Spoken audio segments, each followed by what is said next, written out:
Our first reading for today comes from Psalm 34. I will bless the Lord at all times. His praise shall continually be in my mouth. My soul makes its boast in the Lord. Let the humble hear and be glad. O magnify the Lord with me, and let us exalt his name together. I sought the Lord, and he answered me, and delivered me from all my fears. Look to him and be radiant, so your faces shall never be ashamed. This poor soul cried and was heard by the Lord, and was saved from every trouble. The angel of the Lord encamps around those who fear him and delivers them. O taste and see that the Lord is good. Happy are those who take refuge in him. Our second reading for today comes from 2 Samuel chapter 17, verses 15 to 29. Then Hushai said to the priests Zadok and Abiathar, Thus and so did Ahithophel counsel Absalom and the elders of Israel, and thus and so I have counseled. Therefore send quickly and tell David, Do not lodge tonight at the fords of the wilderness, but by all means cross over. Otherwise the king and all the people who are with him will be swallowed up. Jonathan and Ahimaaz were waiting at Enrogel. A servant girl used to go and tell them, and they would go and tell King David, for they could not risk being seen entering the city. But a boy saw them and told Absalom. So both of them went away quickly and came to the house of a man at Baharium, who had a well in his courtyard. And they went down into it.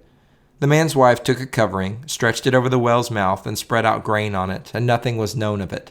When Absalom's servants came to the woman at the house, they said, Where are Ahimaaz and Jonathan? The woman said to them, They have crossed over the brook of water. And when they searched and could not find them, they returned to Jerusalem.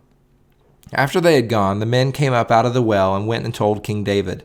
They said to David, Go and cross the water quickly, for thus and so as Ahithophel counseled against you. So David and all the people who were with him set out and crossed the Jordan. By daybreak, not one was left who had not crossed the Jordan.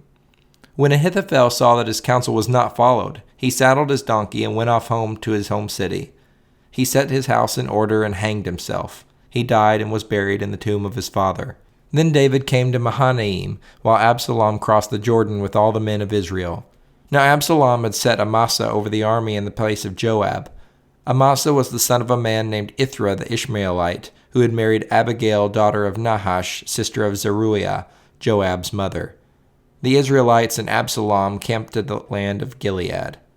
When David came to Mahanaim, Shobi son of Nahash and Rabbah of the Ammonites, and Machir son of Amiel from Lodebar, and Barzillai the Gileadite from Rogelim, brought beds, basins, and earthen vessels, wheat, barley, meal, parched grain, beans, lentils, honey and curds, sheep and cheese from the herd, for David and the people with him to eat. For they said, The troops are hungry and weary and thirsty in the wilderness.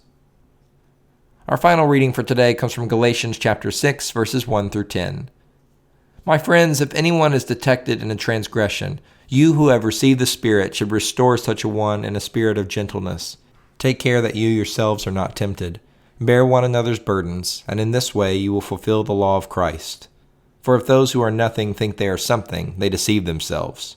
All must test their own work. Then that work, rather than their neighbor's work, will become a cause for pride. For all must carry their own loads. Those who are taught the word must share in all good things with their teacher. Do not be deceived. God is not mocked, for you reap whatever you sow. If you sow to your own flesh, you will reap corruption from the flesh. But if you sow to the Spirit, you will reap eternal life from the Spirit. So let us not grow weary in doing what is right, for we will reap at harvest time if we do not give up. So then, whenever we have an opportunity, let us work for the good of all, and especially for those of the family of faith.